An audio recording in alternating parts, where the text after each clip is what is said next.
या लाडक्या बहिणींचे पैसा आता बंद. तुमचंही नाव यादीत आहे का?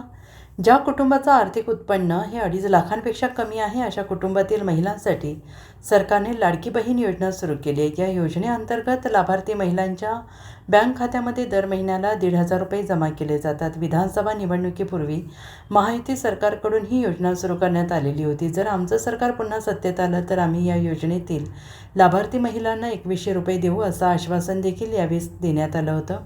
परंतु आता राज्यात महायुतीचं सरकार येऊन जवळपास 2 वर्ष होते आली आहेत, परंतु अजूनही सन्मान निधीमध्ये कोणतीही वाढ करण्यात आलेली नाही. 2,100 रुपये कधी मिळणार याकडे आता या लाडक्या बहिणींचं लक्ष लागलेलं आहे. दरम्यान गेल्या काही महिन्यांपासून ही योजना चांगली चर्चेत आलेली आहे. या योजनेसाठी सरकारने KYC सक्तीची केलेली आहे. KYC नंतर लाखो महिलांना या योजनेतून वगळण्यात आलेलं आहे. यावरून विरोधकांकडून सरकारला कोंडीत पकडण्याचा प्रयत्न सुरू आहे.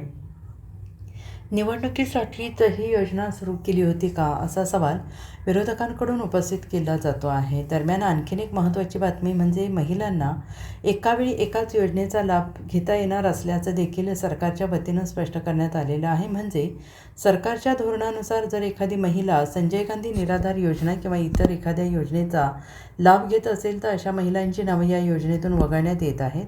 त्यामुळे आता अशा महिलांना या योजनेअंतर्गत पैसे मिळणार नाहीत. Bureau report, SBN Marathi, Mumbai.